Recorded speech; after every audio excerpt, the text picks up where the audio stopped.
Welcome to the next installment of Home Theater Tours, and today we have special guest Carlos Martinez. Carlos, welcome to the show.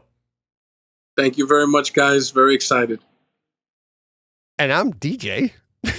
Oh, I didn't even introduce myself either. Yeah, that's DJ and I'm Aura. I'm still trying to come up with a good intro that I can introduce the guest and then have you and me introduced. And it just kind of, I don't know what to do. I didn't introduce myself, DJ, so I wasn't just cutting you off. I know. And that's what's great. It's like, and you know what's funny is we're leaving this in. This is the show. Because you know what? Because like Carlos, awesome to come on the show and let us into his home. But everybody comes on the show and they always want to, like, I'm nervous. Oh, don't be nervous. Look at Ara and I are nervous. We forgot to introduce ourselves. Yeah, I'm going to have to work on that. We're so excited. Yeah, I'm going to have to work on the intro. Yeah. No, not at all. Let's keep it loose and have some fun. Carlos, now this is a living room theater.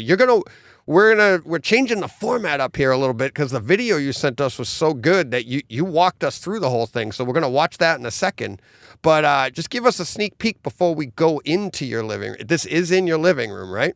Correct. And you've done a couple of things differently here. Do you want to say anything before we get in there, or do you want to just get in for us to see it?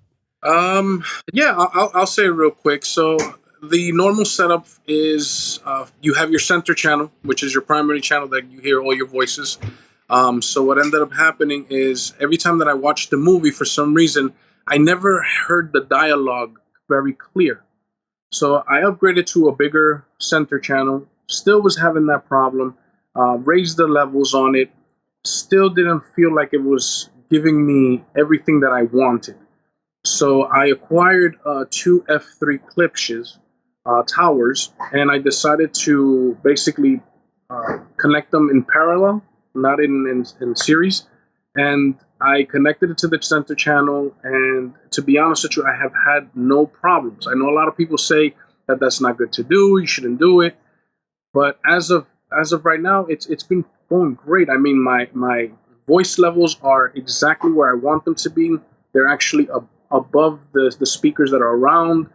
You don't lose the sound whenever someone is speaking, so I'm really happy with it. I know I'm going to change it up a bit because I am going to be upgrading the receiver to something else, and I want to see how I can take that channel, that center channel, and run it through another amplifier to be able to run those two speakers with no problems. Cool. And hey, and that's the thing. That's what we love.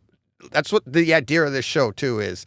It's all about your experience, and everybody's trying different things and whatever works for them. I had a guest on my show. He's just running 2 channels right now, and but he loves it. It's in his living room and he's getting a great experience. So yeah, and that's what's fun is seeing all these different things, right, Ara? Yeah, absolutely. And we'll see here in a second when we go into your room what you're talking about. I've got a couple questions about that setup as well. But interested to get your take on how you came up with this idea, actually. Okay. All right. Let's head into your room, and you'll be narrating from here, but and then we'll chat about it afterwards. You got a couple little knickknacks I want to talk about too. Okay. Hey, HT guys. Welcome to my home. I'm going to give you a tour of my home theater system that I started building years ago on a budget. That's why my title is Home Theater on a Budget and Time. So let me give you a quick walkthrough. This is my kitchen area. As you can see, it's an open concept to my living room. I have down in my hallway, I have a bunch of movie posters that I have fell in love with through the years. I got these off of Blockbuster when Blockbuster used to be open. What I loved about these posters, and the reason why I got so many of them, is because when you touch them, they're actually textured. They're not a flat paper-like posters. So I thought they were really cool, and I love the way that they look on my walls. It gives it that feeling of a real home theater, in a way, I guess. Here's my TV. This is a Sony 77-inch. That poster I purchased probably last year off of Amazon. The thinness of this television is just incredible. My Xbox, which is hung up on the wall. Now over here, before I start showing you everything else, I just want to show you something that I started working on just for being bored. I had an extra TV in the house and decided to start formatting the movie posters to fit a television if we put it up sideways. Now I still have to do the power, have to run the electricity up behind here, then create a frame so it looks like it's nice and framed in. But I think it works great. A lot of people that come and watch movies at the house, they're really impressed by it, and they even ask me if I can create one for them. And yeah, I have no problem doing it. So on my surround sound system, it's basically, I want to say that it's a 7.4.4. I have 4 subwoofers. I have 4 Atmos. And then I have my 7 speakers in total, which is my fronts, my surrounds, and my center channel. But I did something different that a lot of people have, I guess, shied away from doing so. They said that it's not correct, but I wanted to try for myself. Of course, home theaters are to your listening pleasure, what you like. So I decided to do something funky, and I'm going to explain to you what it is. And this is one of my prized possessions here. My wife and son and daughter purchased this for me, and a good friend of mine actually got it signed by the actor that plays Darth Maul, which I thought was amazing. He is actually my favorite Star Wars character. Okay, so I built this also off of a bookshelf. Got it off of Amazon for like $12. Bought a couple of shelves, the crystal clear ones, so I can put the candies on top. The bowls are usually full, but we had some company over yesterday and the kids destroyed the candy bars and all that stuff. So I have my heights for Atmos.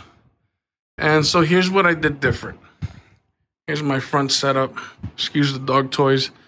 Well, my boy loves his toys. So what I ended up doing, traditionally, your center channel would be what does all the voices. So I decided to try something different just to see, because I want to get more oomph out of my center. So I actually removed the center channel and I plugged these two in series to give me the effect of one center. And I'll be honest with you, I have not had anything bad to say about it. I haven't noticed any distortion. I haven't noticed anything that's going to make the movie not sound good. It actually enhanced the sound whenever people are speaking in the movies. Because before I felt like everything around was really, really loud, except for my voices, and I would adjust the levels, bring them up a little bit more, but never really to my liking, I guess you could say. But yeah, this is my home theater. We use it as a living room for when company comes over. It's really bright, but when I do close the blinds, I haven't done any treatments for the windows to black everything out as of yet, because I don't know exactly what I'm going to be doing with couches, because I do want to give it more of a home theater feel. But I'm going to pause the video. I'm going to redo the video again so you guys can see what it looks like in the dark. Hey guys, so I'm back. As you can see, the living room gets pretty dark. I am going to try to figure out some way to black out all the light later on in the future, once I figure out what I'm going to do with the couches. As you can see, light comes in also through the dining room, through the entrance. So I know it's not going to do any justice, but I wanted you guys to see what the image looks like and how it sounds, when we're watching a movie. So here we go. Incredible. Even looking through my computer, it almost looks 3D. That's how good that picture looks. I mean, the depth gorgeous. Perception is, and I can even see it through my computer screen, which is what's amazing. Right. And it does. I mean, even what we're displaying through your display into our display, and then we're reproducing, it looks so nice. Obviously, we had to take the sound out for copyright reasons, but it's beautiful looking video. And the room's not like completely dark because we could see the walls and stuff. So what is this? It must look amazing when it's completely dark in that room. Yes, I mean, I want to paint the walls, but since we're already in the process of building a new home and with land and stuff, so I'm just deciding that I'm just going to leave this as a rental home, and then just take all my stuff and transfer it over. But I think I'm going to go projection for the movie theater room. Yeah, well, then you know what you do? You sell it with that in there, and you'll make a lot more money. But what I was really impressed with was how dark the room got, because it was full-blown daylight. And I mean, you could still see some of the light kind of sneaking in, but it was still pretty darn dark. And I can just, like DJ said, in the evening it would look incredible, but you still get a good experience even during the daytime. I mean, it took me in all honesty, about maybe 2-3 months of research to find the right television. Because I'm a Samsung person, but for some reason this Sony it spoke to me, and when I brought it home, it was like the best thing I've ever bought in my life. Which Sony is that? This one is the Sony XR-77A80J. Ooh, okay. Yeah, Braden, I'm in the market for an OLED. Oh, you're not going to be upset about it. Braden, my partner on my podcast, has a Sony too. And the funny thing is, about 5-6 years ago, I was writing off Sony. I was saying they were the top dog when it was tube TVs. They kind of lost their way, and Samsung and LG really took a lot of the market share. But I think they are so back with these TVs. It's pretty impressive how good these TVs look now. Yep. Great job on that video, Carlos. Great job narrating. Great job. I mean, the example to anybody watching, it's like, that's a great job. Send that in and you could be on the show too. So, hey, all right, you had some questions. Yeah, I had a couple questions. One on the movie posters. First of all, they really make a room when you have a lot of movie posters. But what caught my eye was the way you set up that television to be a digital movie screen. Did you need special software, or were you using a screensaver on the TV? How did you set that up? It's very simple, to be honest with you. When you download the pictures that you want, try to find the highest resolution pictures. Then you just when you open up the picture, you can edit it. You have to rotate it, and then you have to change the size of it. I don't remember for the life of me right now what it was by, but I can send it to you guys later so you can put it down on the bottom. So that's all I did. And then I just put it on a USB drive, put it on the television, and just put it as a nonstop slideshow.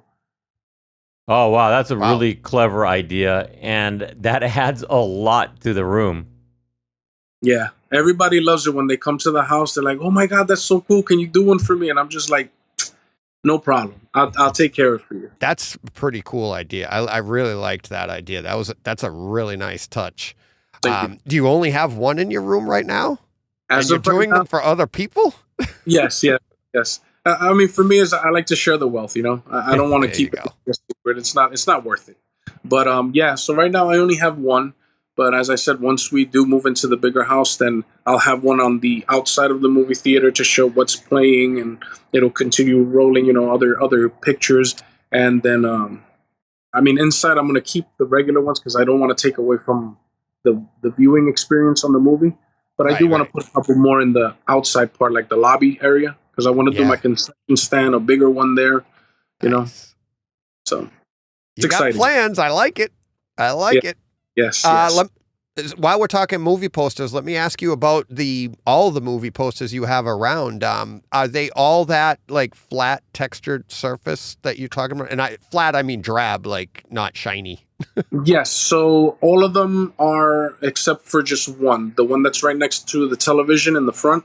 That one I actually purchased a couple of months ago off of Amazon. It said that it was textured, so I ordered it, and then when I got here, it was glossy, and I was just a little upset, but I love the poster, so I was like, let me just keep it that way. Yeah.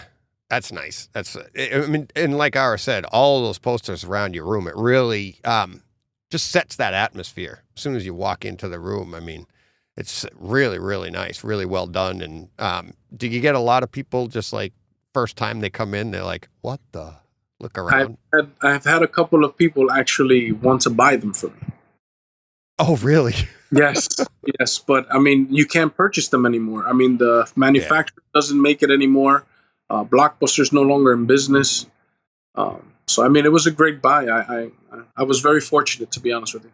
Yeah, if I only knew when Blockbuster was going out of business, if I would have gone and bought all that stuff from them. But you know, you don't know.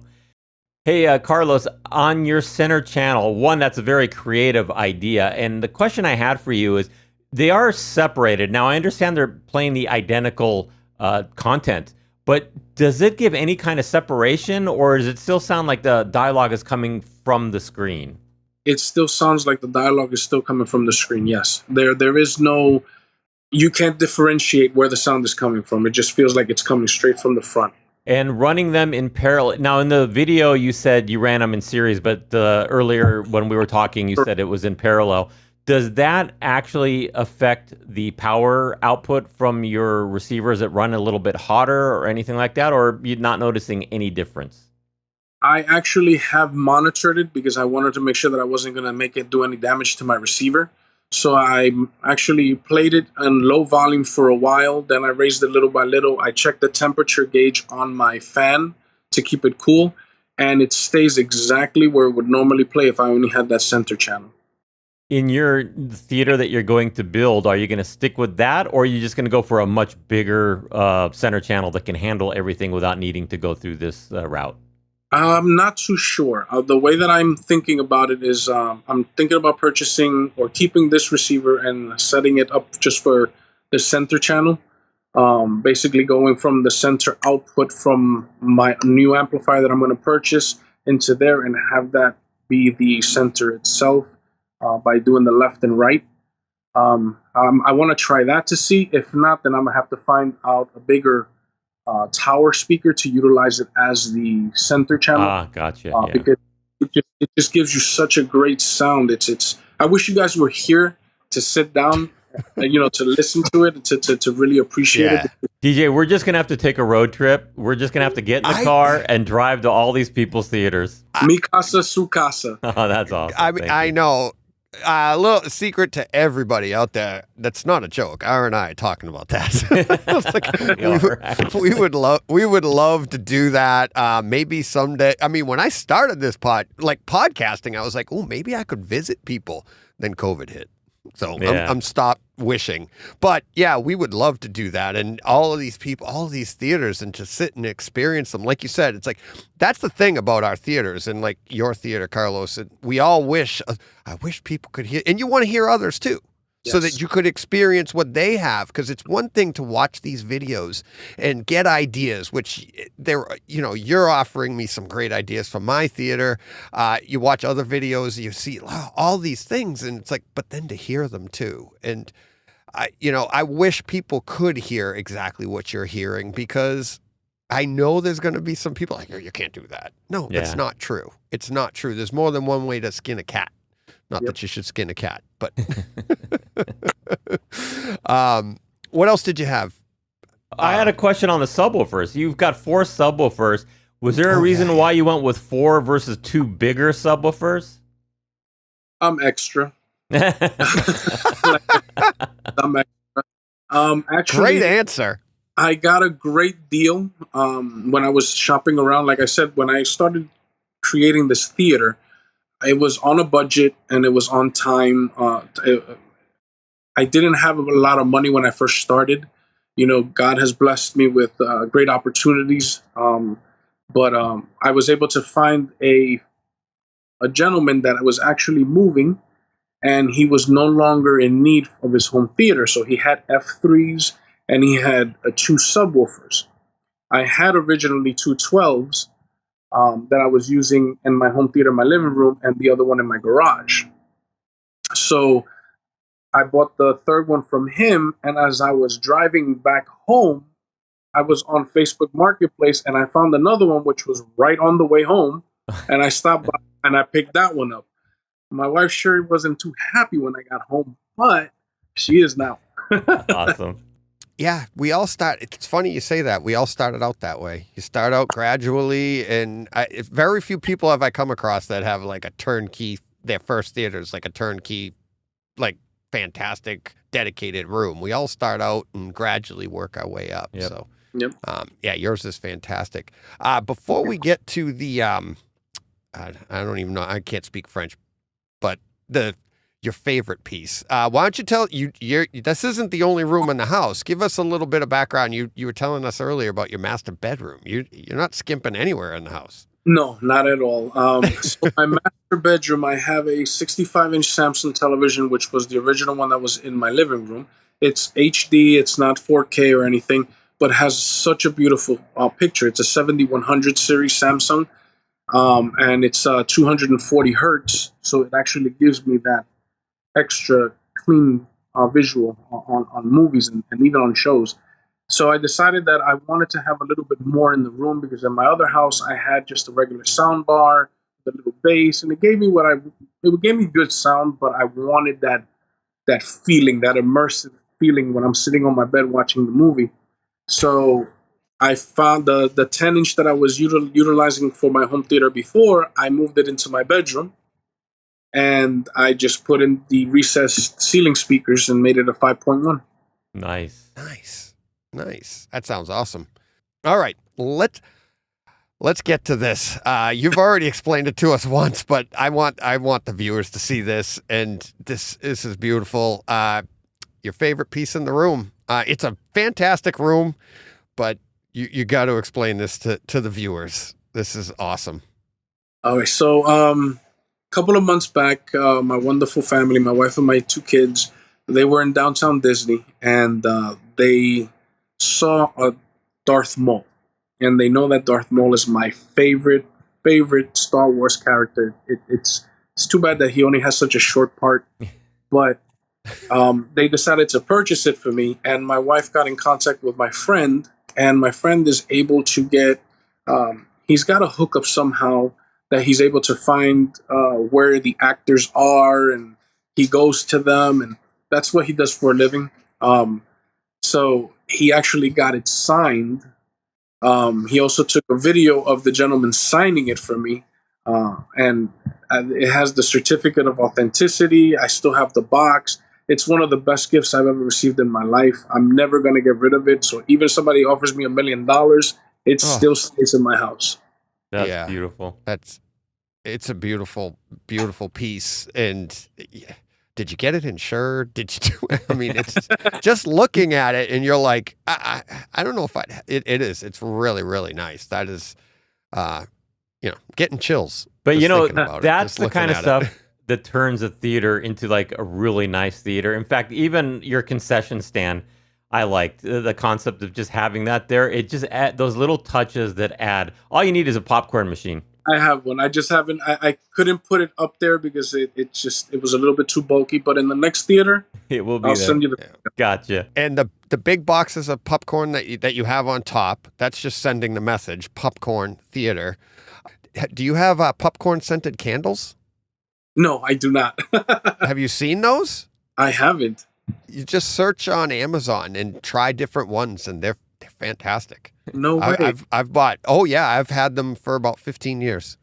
Every now and then I'll burn through one, and I light it downstairs. And what I'm working on right now is a timer, so that when you put the little melts in, popcorn scented melts, so that every day at noontime the timer will come on and just melt for like 5 or 6 hours to put the smell in my downstairs. See, you and I are really good friends, man. You're extra too. Well, this whole hobby is extra, Carlos. That's the point. Yeah. And you're doing a fantastic job of it. Fantastic. So thank you very much. This is another awesome theater that it's not one theater has been the same, and they're all awesome. Yeah, and you know what the key is, you don't have to get it all done at once. Start with something and then just build your way up, and you can add and you can swap out things. Actually, one of the easiest things you can do is, even if all you have is a television and a sound bar, you can start adding the movie posters and start giving the feel of a theater. And then you can start building out the actual theater as far as electronics go. But the concept here is just do a little at a time, and you'll eventually get there. Correct. Yeah. Right. Yep. Yeah. And what was I going to say? Excuse me. I'll crop that out. Oh, and yeah, Carlos, and you had mentioned you were actually looking at upgrading some more stuff. So that's going to be a fun thing. We'll have you back when you either upgrade stuff or you build another one, and we could do a before and after and all that fun stuff. And that is part of the hobby. It's all of that upgrading and everything. So yeah. Thank you very much. Thank you. This is awesome. Guys. Yeah, Carlos, thank you so much for joining us. No, the pleasure's all mine, guys. Like I said before, when I sent you the email, I love the show. It's so nice to see that even us little guys can show off what we do. Yeah. It's not just about those $1 million homes that have the big movie theaters inside. Us little guys, we can also show off what we can do. Absolutely. So it's really cool. Good job. Absolutely. Thank you. All right, so please like and subscribe to this show, and give us a comment and a thumbs up. That helps us with the YouTube algorithm. And if you have any feedback, you can send me feedback at aura@htguys. Or you can email me at brightsidehometheater@gmail.com, or you can DM me on Twitter at brightside.ht. Thanks for watching.